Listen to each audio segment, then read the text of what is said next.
Olá a todos e a todas. Estou aqui para apresentar o seminário da disciplina Currículo e Educação. Meu nome é Fábio.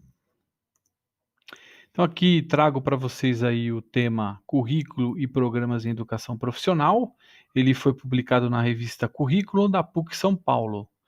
Ele é um artigo atual de 2020 e um destaque para a Qualis Capes da revista, que é a A2. Então isso é importante porque significa que o artigo foi revisado de forma criteriosa, tá? Então os autores, um é o Pedro Demo, que é professor aposentado da UNB, é formado em Sociologia, tem o doutorado também nessa área, também se envolveu com algumas questões políticas, também trabalhou em secretarias, etc., nos estados aí, e o outro é o Renan Antônio. O Renan Antônio é professor lá em Minas Gerais, tá? Também da graduação, da pós-graduação, e é um sociólogo, só que ele é doutorado em educação. Atualmente ele está estudando pós-doc aí em algumas universidades, tá? E os dois aí adeptos à teoria crítica. Então, inicialmente, eu trago a característica da pesquisa. Acho muito importante identificar isso quando você vai ler um artigo, né? Principalmente em que teoria de base que ela se fundamenta. No caso deles, seria a teoria crítica. Então, ele traz alguns autores também em relação a isso. Autores que a gente já conhecia, um é o Sacristan, o outro é a Macedo, a Elizabeth Macedo, a gente já leu alguns artigos sobre eles. Também traz um autor importante aí da sociologia, que é o Michael Young, tá? E traz a Maria da Glória Gum, que parece que é uma parceira do Renan aí na vida acadêmica, e que ela fala muito sobre a educação não formal e a inclusão social, tá? Então, esses são os principais autores que discutem lá no texto do artigo. Os objetivos da pesquisa seriam discutir as questões político-curriculares e analisar os projetos de propostas transversais, tá? Então, aí na metodologia você tem que é uma metodologia de pesquisa uma pesquisa qualitativa, e vai fazer uma pesquisa documental. Então, vai analisar alguns documentos de instituições públicas, de faculdades públicas. E, além dessa análise da produção documental, o professor ele vai fazer uma observação das discussões sobre esses documentos. Então, essa pesquisa foi desenvolvida numa sala de aula do ensino de pós-graduação, né, de uma disciplina de currículos e programas, e os sujeitos são os próprios alunos da pós-graduação que vão fazer a análise desses documentos, tá?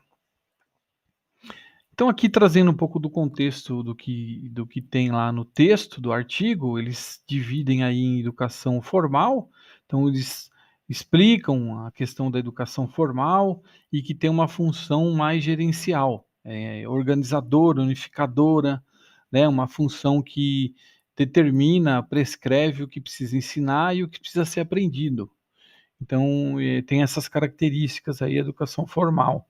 E diz também que reforça aí essas fronteiras que delimitam essa separação de disciplinas. Então eu trago aí uma figura para vocês verem que mostra aí como que é uma grade curricular de um curso superior de tecnologia.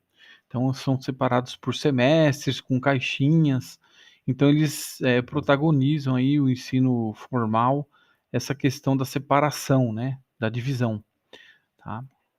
E um outro contexto que eles trazem é o currículo em relação à educação como função à educação como função social. Então aí eles argumentam aí mais a questão da educação não formal, né, da inclusão social, onde se distancia um pouco dessa abordagem técnica do currículo. E aí, o currículo é um currículo mais voltado para a prática, do conhecimento escolar, a prática do professor, né, na sala de aula e etcétera. E tem caráter para se pensar e fazer o currículo a partir da prática. Então ele traz essa questão e divide, o texto em esses 2 blocos aí, de concepções.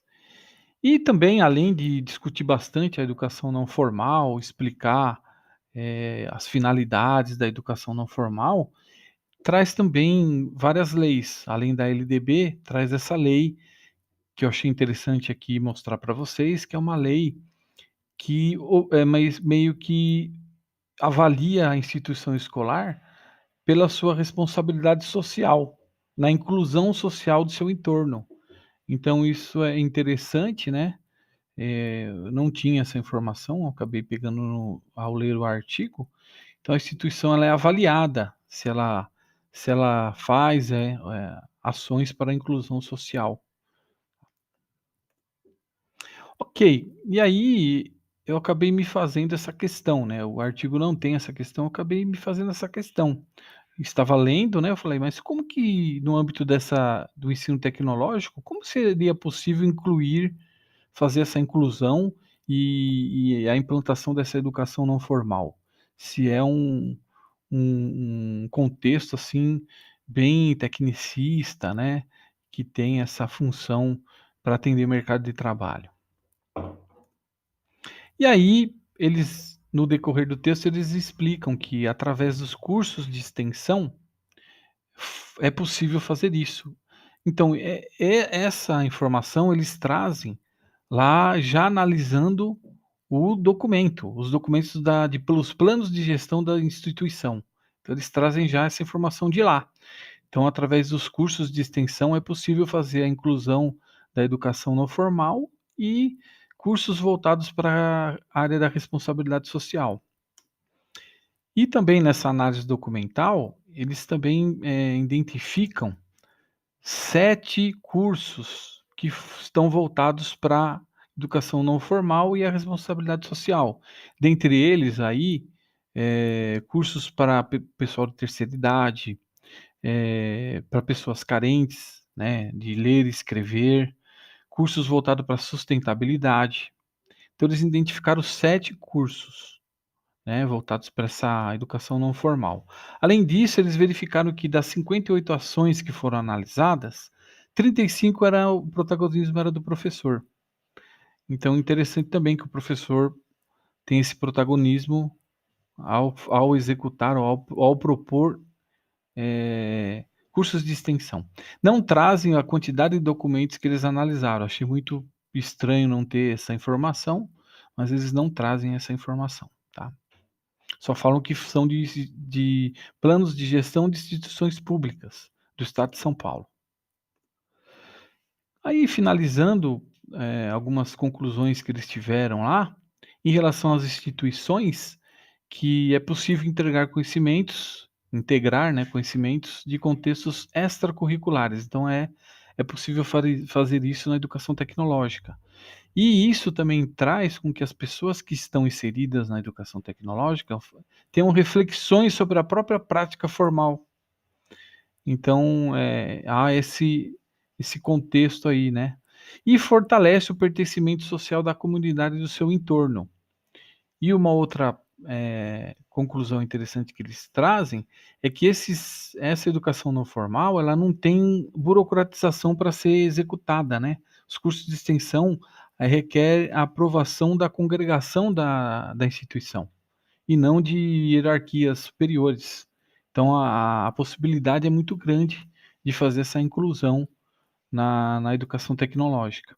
E em relação ao que ele abordou lá sobre os estudantes, ele coloca que é um desafio, que os estudantes, disseram que é um desafio conciliar essa prática acadêmica na educação tecnológica com a social, né, e que, pôde trazer para esses estudantes um aprofundamento melhor sobre currículo na educação tecnológica. Então essas são as considerações.